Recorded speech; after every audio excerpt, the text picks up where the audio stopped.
پێویستە لەسەر ڕایگشتی و نێودەوڵەتی و حکوومەتی عێراق بێ هەڵوێست دەبن بەرامبەر دەستدرێژەکانی دەوڵەتی تورکیا. ئەم مەترسیانە لە باشووری کوردستان بە تایبەتی و گەلەکەمان لە تەواوی کوردستان بەگشتی نابێت بێ وەڵام بمێنێتەوە.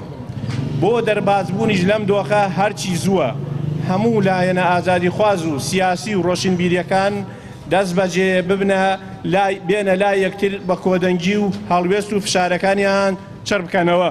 هەر لە مەخمور و شەنگال و هەولێر و سلێمانی و دهۆک بۆردمان دەکات. تا ئێستا ژمارەیەکی زۆر لە هاوڵاتیانی سڤیلی شەهید و بریندار کردووە، ژینگەی ناوچەکەی سووتاندووە. داخۆ بۆچی وەڵامی ئەم دەست درێژی و سنوور بەزاندن و بۆردوبانانەی تورکیا لەلایەن حکوومەتی عێراق بێ هەڵوێستن؟ ئێمە دڵنیاین ئەم هێرشانە هەماهەنگی و هاوکاری حکوومەتی هەرێم نەکراوە و ناکرێ. وا دیارە دەوڵەتی عێراقیش بێ ئاگانیە لەم هێرشانە و گڵۆپی سەوزی بۆ تورکیا هەڵکردووە.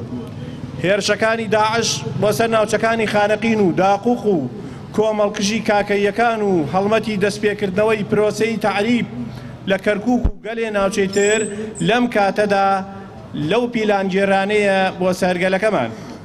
گەلێک کە هەموو کۆمەڵکوژی و ئەنفال و چیمیایی ببینێت هەرگیز دەست لە ئازادیەکانی خۆی بەرنادات، بەرخودان دەکات.